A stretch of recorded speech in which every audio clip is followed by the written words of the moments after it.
Hello, my name is Jesse Banham, and I have a degree from CUNY Brooklyn College in Human Nutrition, a Master's of Science degree in Human Nutrition.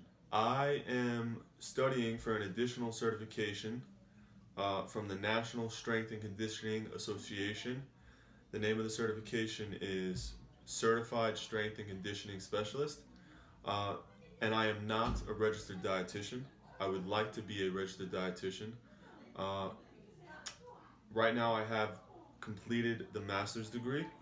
My next goal is to get the strength and conditioning specialist certification, and after that, I would like to get the registered dietitian license. What is the level of education needed and license requirements? In order to be a nutritionist, there is no educational requirement, even though somebody should have education. The word nutritionist is not a legally bound term, meaning that I can claim to be a nutritionist, Gemma can be a nutritionist, our grandmother, my baby sister, and everybody can claim to be a nutritionist because there is no legal terminology that is bound to that term. The same way that there is legal constraints tied to the terms of being a medical doctor or to being a registered dietitian. So I am a nutritionist, a self-proclaimed nutritionist that has a master's degree in nutrition, and I am not a licensed registered dietitian as of today. What were the prerequisites or programs or steps that were needed to be taken for your degree? The Bachelor's of Science degree at Brooklyn College, the major was Health and Nutritional Sciences.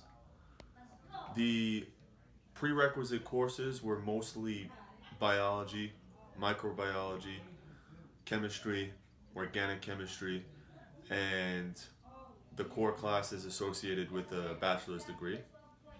After that, the bachelor's curriculum involved uh, rudimentary classes in nutritional biochemistry, uh, clinical nutrition, including the nutrition care process from assessment to diagnosis to intervention to monitoring.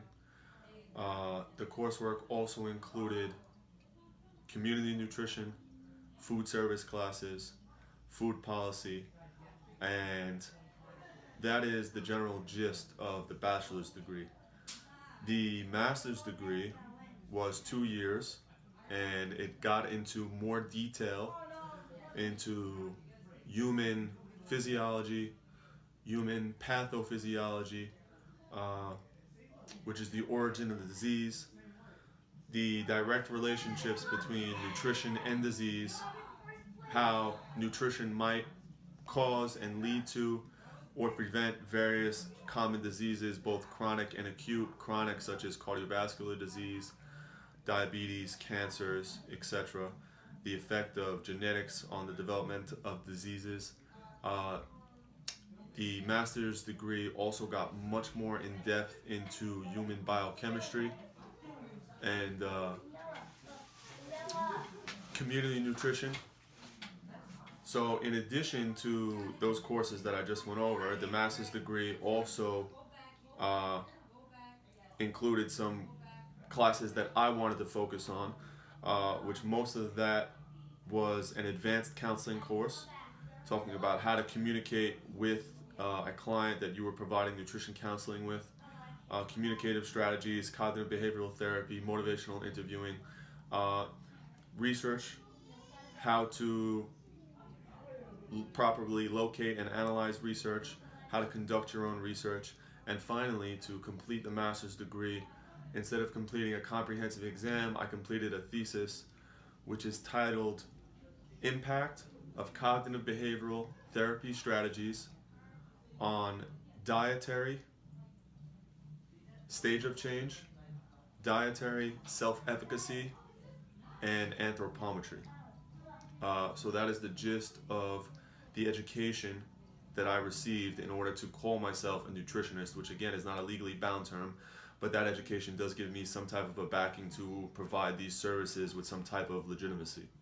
What are the standards of practice and ethical code for this career? The standard practice and ethical code. Off the top of my head, I would say first, to do no harm. The same way a doctor's first priority, a medical doctor's first priority is to do no harm. Uh, Ethical procedures, always consider the customer, the client, the patient, listen to the patient. As far as the specifics of being a registered dietitian inside the clinical setting in the hospital, I'm not sure what the specific code of ethics are, but I'm sure that most of it revolves around what I just said in terms of first to do no harm, and then two, I would say to stay in line with the structures of the clinical healthcare system, which is playing your role on the healthcare team with the physician, with the pharmacist, with the nurse, with the nursing aide, with the registered dietitian aides, etc. What are your perceived strengths and potential obstacles that should be addressed? If I was self-judging my strengths, it would be my communication skills, my ability to simplify very complex information for the consumer, to help average consumers that don't have a background in science or nutritional sciences or human biochemistry to understand the implications of the food that they're putting in their body. So one strength is under the aspect of communication is the ability to simplify that kind of complex information to help people properly comprehend it. Second would be personality flexibility. I feel like I can work well with multiple personalities. I'm a good listener. I'm very empathetic in my opinion. And that is why I've had success as a personal trainer and as a nutrition counselor and all these things. As far as weaknesses and things that should be worked on, I could have much better time management skills. I can have much better technical skills, including a better system of recording and tracking and reporting progress to the clients that I do see, including tracking increases in bench press, anything related to anthropometry, anything related to cognitive behavioral variables, and the technical aspect that goes into running a business and networking and communicating and things like this. Do you have external challenges, family, work, financial time? I would not say that I have external challenges. For the most part, I'm very fortunate to have a loving family, which includes Gemma, and a comfortable job and a good living situation. So no, I would not say that I'm somebody with significant external challenges. What are some success strategies you currently use that work for you? Success strategies. Oh, I can go on about this for a long time.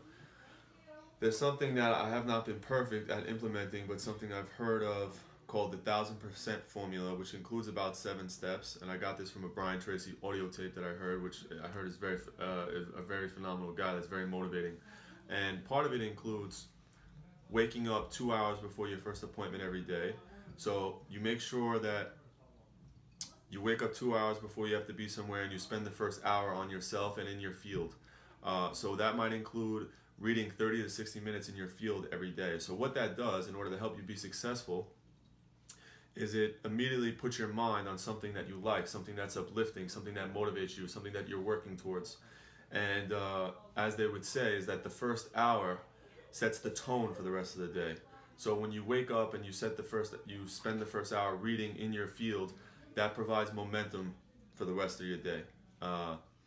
So it sets the right tone and it will keep you motivated. Another thing I like to do is to write down my 10 goals, the 10 goals that are the most prudent during a given day,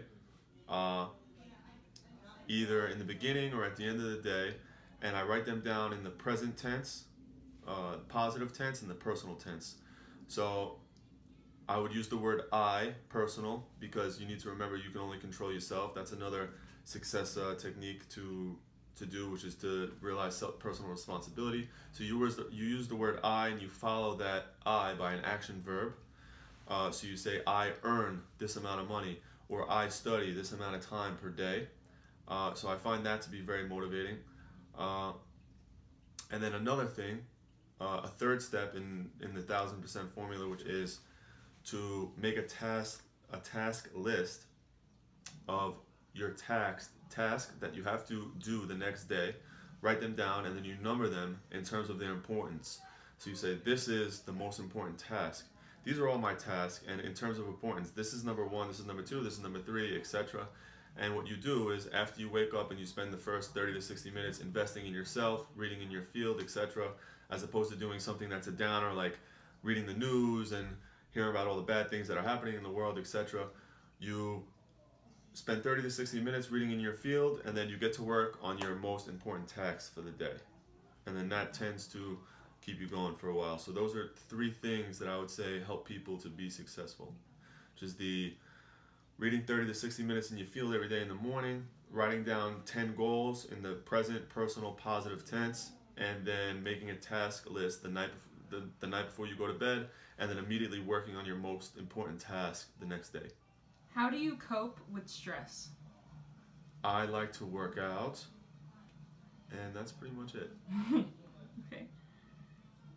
How do your values and goals align with this career? How do my values and goals align with my career? It's a very good question. I feel like I've always cared a lot about other people. I like to see other people in good moods, happy. So the field of being a personal trainer and a nutritionist and providing the services that I provide, I feel like they're a very important part of people's lives. They increase the energy of people. They give people a better mood, etc. So that, with my values of wanting to see people to be successful, definitely correlates with my career, because I feel like I have a large impact on people's lives, how they feel every day, the foods they're putting into their body, their energy levels, their motivation, etc. What is something you have learned about your career from working in the field? Something I've learned is that there's no substitute for experience. So even though you might go to school and you learn a lot of information in school, that is only the beginning of starting to learn.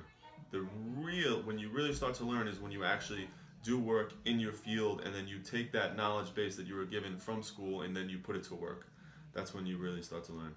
What advice would you give to someone wanting to join your field? Advice that I would give someone. To be a nutritionist, if you wanted to join my field and to be a successful nutritionist, listen to your clients more than you talk. Allow your clients to talk. Make your clients feel important.